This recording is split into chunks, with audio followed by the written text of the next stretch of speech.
Octavia and Oscar Fairweather's love story began like a fairy tale. They met as undergraduates at Creekside College, where Octavia studied art and Oscar pursued a degree in business administration.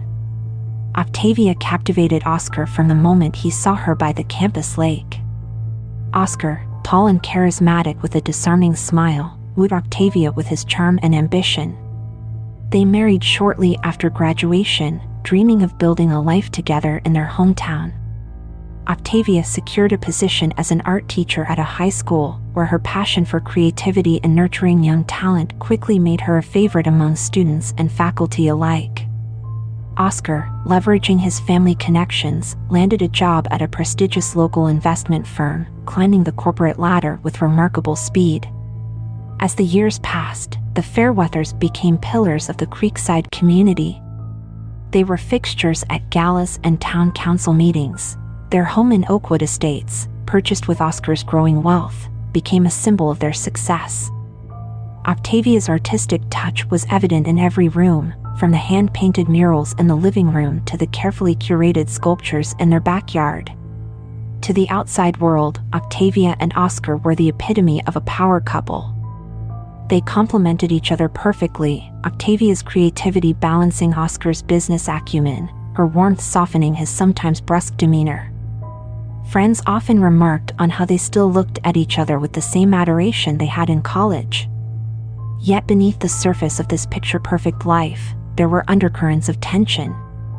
Octavia and Oscar had been trying to conceive for years without success.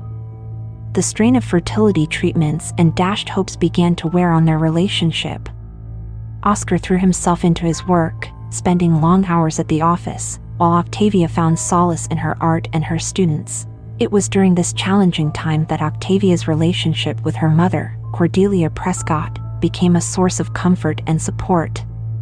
Cordelia, a widow who lived on the outskirts of town, had always been a free spirit. In her youth, she had traveled the world as a photojournalist, settling down in Creekside only after meeting Octavia's father.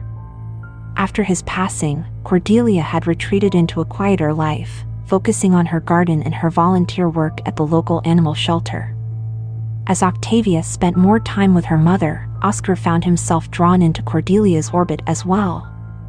What began as polite conversation during family dinners slowly evolved into something more, setting the stage for a betrayal that would tear the Fairweather family apart. The seeds of the affair between Oscar and Cordelia were planted on a crisp autumn evening. Octavia, consumed with preparing for an upcoming art exhibition featuring her students' work, was preoccupied. Oscar, feeling neglected and frustrated by the growing distance in his marriage, decided to visit Cordelia's cottage alone, ostensibly to check on his mother-in-law. Cordelia, surprised but pleased by the unexpected visit, welcomed Oscar with a warm smile and a glass of her homemade wine. As they sat in her small, cluttered living room surrounded by eclectic souvenirs from her travels, Oscar found himself opening up about his marital troubles. Cordelia listened with empathy, her eyes, so similar to Octavia's, filled with understanding. Perhaps it was the wine, the intimate atmosphere, or simply the need for human connection, but that night a line was crossed. A comforting touch lingered too long, a gaze held more meaning than it should have. By the time Oscar left Cordelia's cottage, both knew that something had irrevocably changed. In the weeks that followed, Oscar and Cordelia manufactured reasons to see each other. Cordelia suddenly needed help with home repairs, while Oscar discovered a newfound interest in gardening. Their clandestine meetings became more frequent, always carefully timed to avoid suspicion. During one of their early encounters, Oscar arrived at Cordelia's cottage to help fix a leaky faucet. As they worked side by side in the cramped space of her bathroom, the air between them grew thick with unspoken tension. Their hands brushed accidentally, sending electric shocks through both of them. When Cordelia reached past Oscar for a towel, he caught the scent of her perfume, a heady mix of jasmine and vanilla, that made his head swim. Their eyes met in the mirror, and for a moment, neither could look away. On a warm Sunday afternoon, Cordelia was showing Oscar how to prune her rose bushes. As she demonstrated the technique, standing close behind him to guide his hands, both were acutely aware of their physical proximity. The gentle brush of her breath on his neck and the warmth of her body against his back sent shivers down Oscar's spine. When he turned to ask a question, their faces were inches apart. Time seemed to stand still as they stood frozen in a moment of forbidden desire. During a rare moment alone at a family gathering, Oscar and Cordelia stole away to the garden behind the house, hidden from view by a trellis covered in climbing roses. They gave in to their desires. Their kisses were urgent, hands roaming with a desperation born of stolen moments. As they heard Octavia's voice calling for them, they quickly separated, straightening their clothes and hair. The guilt was immediate, but so was the thrill of their secret affair, adding a dangerous excitement to their illicit encounters. Their affair consumed them, blinding them to the consequences of their actions. In Cordelia's bedroom, a space once reserved for solitary nights, they now created a world of secret passion. The creak of bed springs and hushed whispers became a symphony of their illicit love, playing out against the backdrop of familial betrayal. As their physical intimacy deepened, so too did their emotional entanglement. What had started as a physical attraction morphed into something more complex and dangerous. They began to imagine a future together, heedless of the devastation such dreams would wreak on their family. It was this combination of physical passion and emotional connection that would ultimately lead to their undoing. They justified their actions in whispered conversations. Oscar spoke of feeling unappreciated and misunderstood by Octavia, while Cordelia confessed to a loneliness that had plagued her since her husband's death. They convinced themselves that their connection was special, something that transcended the boundaries of the conventional. As the affair deepened, so did their web of lies. Oscar began to invent business trips and late meetings. Cordelia feigned illness to avoid family gatherings. They communicated through a secret email account and disposable phones, always careful to cover their tracks. But with each deception, the weight of guilt grew heavier. Oscar found it increasingly difficult to look Octavia in the eye, while Cordelia's interactions with her daughter became strained and awkward. The very relationship that had once been Octavia's source of comfort was now tainted by betrayal. Neither Oscar nor Cordelia could have foreseen the devastating consequences their actions would have on the entire Fairweather family. As they continued their illicit liaison, they remained oblivious to the suspicions beginning to form in Octavia's mind. The first inkling that something was amiss came to Octavia on a rainy Tuesday afternoon. She had decided to surprise Oscar with lunch at his office, only to be told by his confused secretary that he had left early, mentioning a meeting with a client. Octavia brushed it off as a miscommunication, but a seed of doubt had been planted. Over the following weeks, Octavia began to notice subtle changes in Oscar's behavior. He was more distracted, often lost in thought during their conversations. His phone would buzz at odd hours, and he would step out of the room to take calls in hushed tones. When questioned, Oscar dismissed her concerns with vague explanations about work stress and important deals in the pipeline.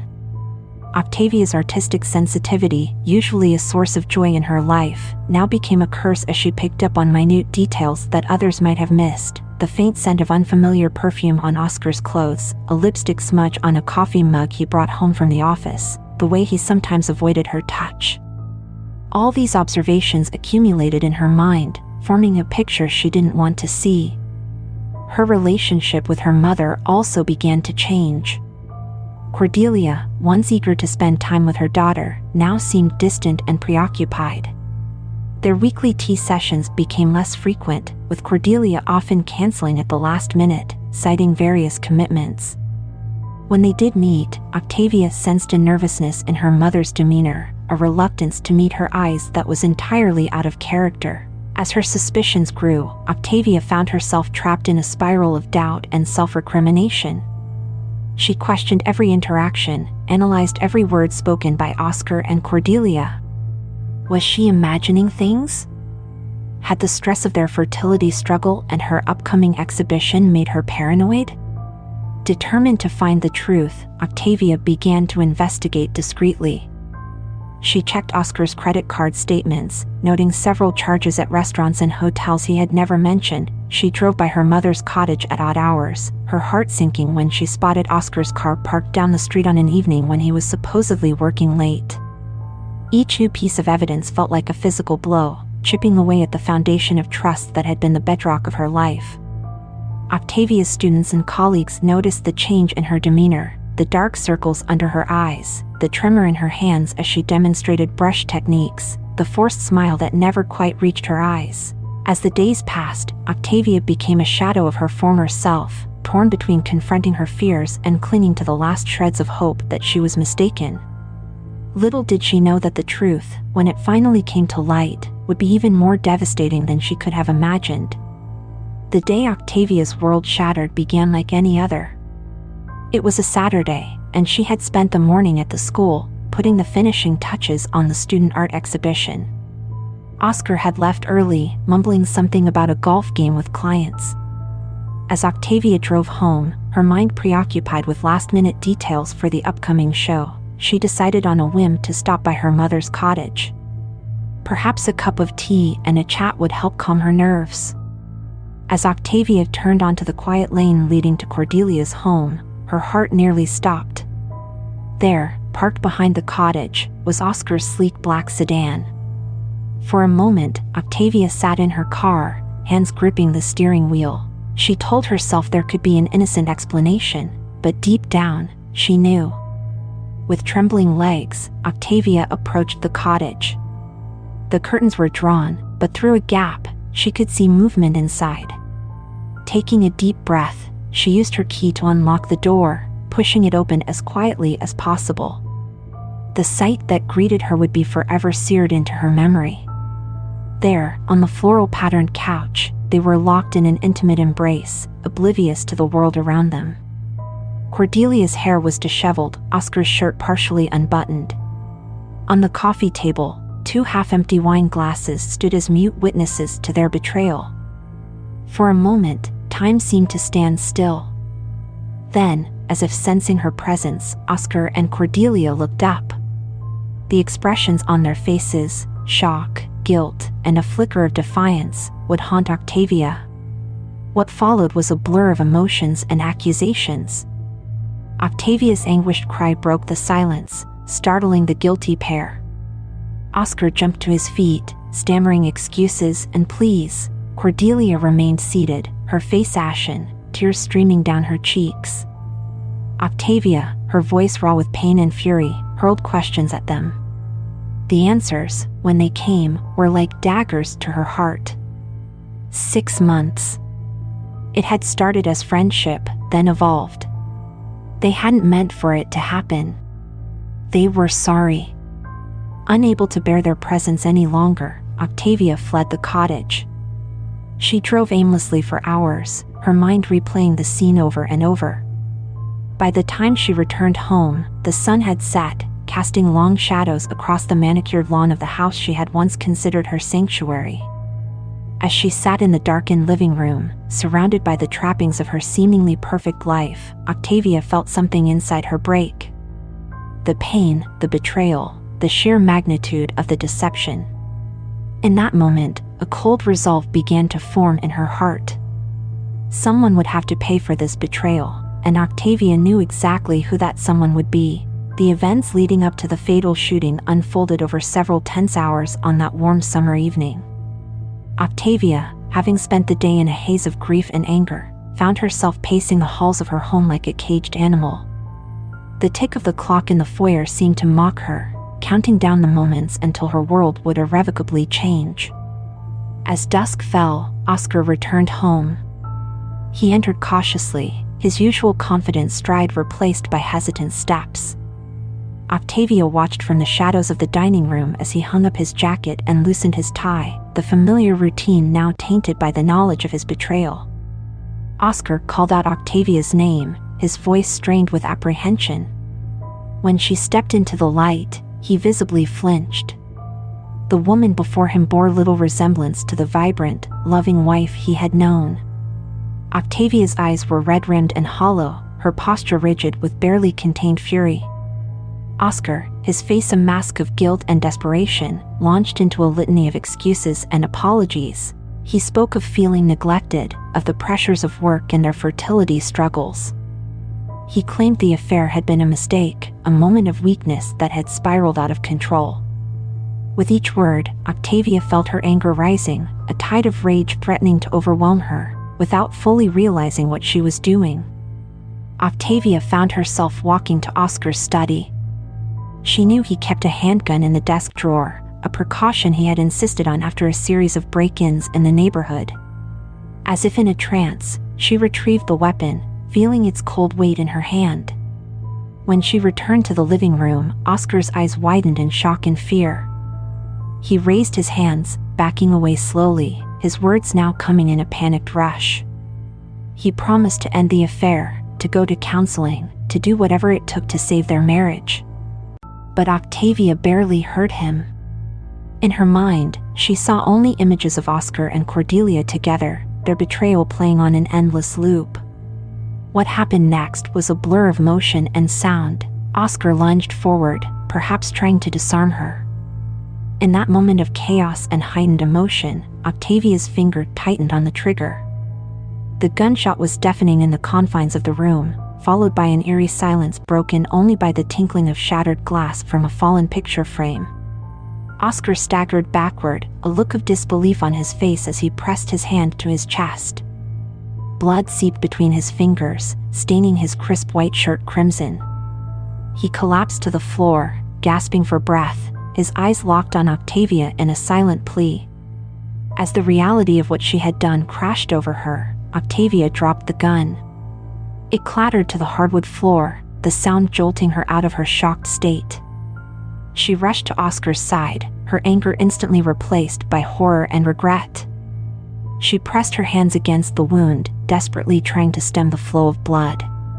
Oscar's breathing was labored, his skin growing pale. With trembling hands, Octavia reached for her phone and dialed 911. Her voice shook as she gave the dispatcher their address, pleading for an ambulance to hurry. As she waited for help to arrive, she cradled Oscar's head in her lap, whispering a mixture of apologies and pleas for him to hold on. The next few minutes felt like an eternity. Neighbors, alerted by the gunshot, began to gather outside. Through the window, Octavia could see curious faces peering in, their expressions shifting from concern to shock as they took in the scene.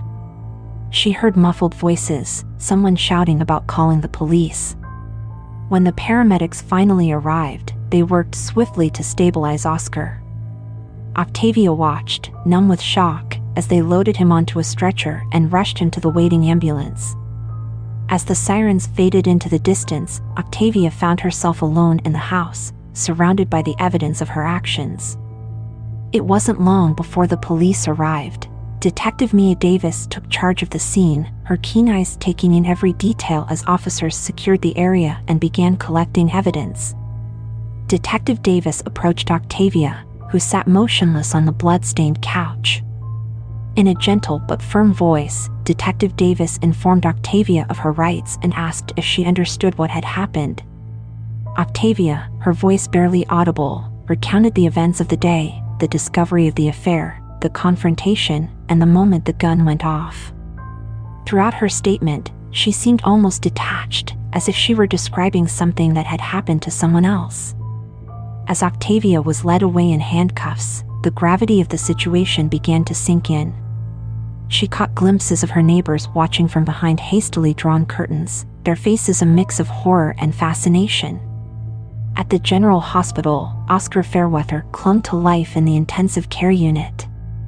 The bullet had missed his heart by mere inches, lodging dangerously close to his spine. As he underwent multiple surgeries, a steady stream of colleagues and family friends visited, their hushed conversations in the waiting room filled with speculation and disbelief. Cordelia Prescott, racked with guilt and shame, attempted to visit her son-in-law but was turned away by the Fairweather family. She retreated to her cottage, refusing to answer calls or open her door. The weight of her role in the tragedy seemed to age her overnight, her once vibrant demeanor replaced by a haunted, hollow-eyed look. Detective Davis, meanwhile, delved deeper into the case. She interviewed friends, colleagues, and family members, piecing together the events that had led to that fateful night. The more she uncovered about the Fairweather family's history and the affair between Oscar and Cordelia, the more complex the case became. As the investigation progressed, public opinion in Creekside began to shift. What had initially been seen as a clear-cut case of attempted murder in a fit of rage was revealed to be a tragedy born of betrayal and shattered trust. The town found itself divided, with some sympathizing with Octavia's plight while others condemned her actions as inexcusable, regardless of the circumstances. One of the most crucial pieces of evidence came from an unexpected source. Octavia's best friend and fellow art teacher, Zara, came forward with a series of text messages. In the weeks leading up to the shooting, Octavia had confided her growing suspicions to Zara, detailing the signs of infidelity she had noticed. The messages revealed Octavia's emotional turmoil and her struggle to confront the truth, providing valuable insight into her state of mind. Inside the packed courtroom, the air was thick with tension as the judge called the proceedings to order. The prosecution, led by the ambitious district attorney Vincent Harding, painted a picture of Octavia as a vengeful woman who had committed a premeditated act of violence. Harding argued that the shooting was not a crime of passion but a calculated attempt to punish both her husband and her mother for their betrayal. Octavia's defense team, headed by the seasoned attorney Michael Morales, presented a different narrative. They portrayed Octavia as a victim of circumstances, a woman pushed to the brink by an unthinkable betrayal.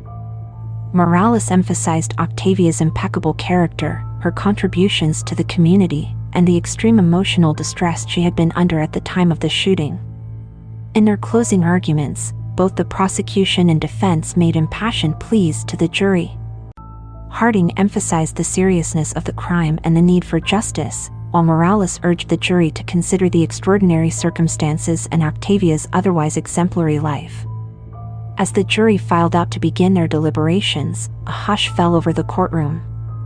The fate of Octavia Fairweather now rested in their hands, and with it, the resolution of a tragedy that had shaken the town of Creekside to its core. After 3 days of intense deliberation, the jury returned with their verdict. They found Octavia Fairweather guilty of aggravated assault, a lesser charge than the attempted murder the prosecution had pushed for. The courtroom erupted in a mix of gasps and murmurs as the verdict was read, with Octavia standing stoically beside her attorney. The judge, taking into account Octavia's previously unblemished record and the extraordinary circumstances of the case, sentenced her to 5 years in prison, with the possibility of parole after 3 years. Additionally, Octavia was mandated to undergo psychological counseling and complete an anger management program. The sentence was met with mixed reactions. Some felt it was too lenient given the severity, while others believed it appropriately balanced justice with compassion. As Octavia was led away from the courtroom, the weight of her actions and the long road ahead seemed to finally settle on her shoulders. Oscar, having recovered from his physical wounds but forever changed by the experience, had moved to a different state to start anew. He and Octavia had divorced during her incarceration, their communication limited to formal letters and occasional phone calls. Despite the pain of their shared past, there was a tentative forgiveness between them, born of mutual understanding and regret. Cordelia had retreated from public life entirely. She lived as a virtual recluse in her cottage, her only contact with the outside world being the occasional visit from a home health aide. The weight of her role in the tragedy had taken a severe toll on her health and spirit. As Creekside slowly healed and life moved forward, the story of Octavia, Oscar, and Cordelia remained a powerful reminder of how quickly and irrevocably lives can change. It challenged people to examine their own relationships, to value the trust placed in them by their loved ones, and to consider the far-reaching impacts of their choices.